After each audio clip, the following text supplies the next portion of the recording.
অনেক বেশি ছিল। আমরা মনে করি আমরা জয়ী হয়েছি। এটি কিন্তু আমাদের অভ্যুত্থানের শক্তিকে ভালোবেসে দিয়েছে।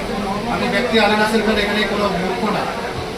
এটা যেভাবে আকাশ ঘোষকে দেখে দিয়েছে, অনিলকে দেখে দিয়েছে, আবির ভাইকে দেখে দিয়েছে, এটা কিন্তু কারণের শক্তি এবং যে আমাদের